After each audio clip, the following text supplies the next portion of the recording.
Hiya there and welcome to Eternia Collectables. Right, what I'm going to show you today basically is the Airfix Boeing 747 in British Airways livery. This one here was one of the early versions made in the 1970s. Pretty cool. This one's already been built up. These are really big. They're in 144 scale. If you can see my hand. What I used to do with these, I had quite a few of these. I think we brought about 30, 40 from around the world, different liveries, and we used to have them in the shop hanging up. This one has always just been in storage. I like the British Airways ones, so I just kept this one hanging around. But what tended to happen in my shop is the strings over time, years, would do, and I used to have a big Japanese airliner on my ceiling in my shop, and it collapsed and shattered into pieces. But these are absolutely cool. The only issue with these is I didn't ask much for these. I used to sell them for about £20 each, but the big issue is how big they are. This wingspan is huge. They're really hard to display. You know, you need a really wide shelf. Best thing you could do is put wire under these and dangle them from the ceiling and display them like that. They're not your normal small, you know, 1 in 72 or something like that, Airfix, you know, army type. These are big. Look at my hand. So the issue here is because of the postage sizes, anything over a certain size you have to send via a parcel force. So these cost me £15 to post, which is quite expensive. But if anyone does want this one, I think it's cool. I've restored it to the best of my ability because it was old when I had it. A few of the bits were falling off.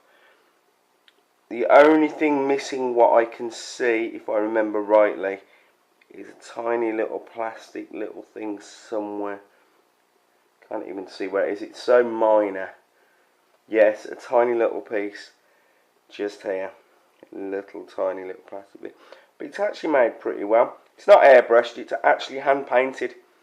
Because this is an early example, so airbrushes weren't really massive in the 70s, and people who had one, they were pretty expensive technology. People tended to hand paint still back then. But this is a monster of a thing. I think they're absolutely brilliant. Even if you see the kits on eBay, you know, buy them, they're really nice. And if I'm right, because I did buy a hell of a lot of the technical drawings from Airfix, I think the Revel ones and the Airfix ones are possibly the same, even though they're in the different boxes. I think they're the Revel and Airfix shared a hell of a lot of plans, and I do know that Revel USA must have been some part of Airfix. Because when I had a lot of the drawing plans, they were co-written by Revel. So, you know, I don't know if a lot of people know that, but Airfix, they did a lot of work with a lot of other companies, lots of Japanese companies also.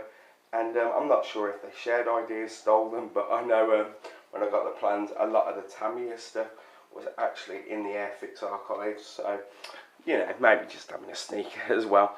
But these are really cool. If anyone sees one, grab them. You know, I think you can get these kits, you know, probably 15 quid, 20 quid, you know, unmade, eBay.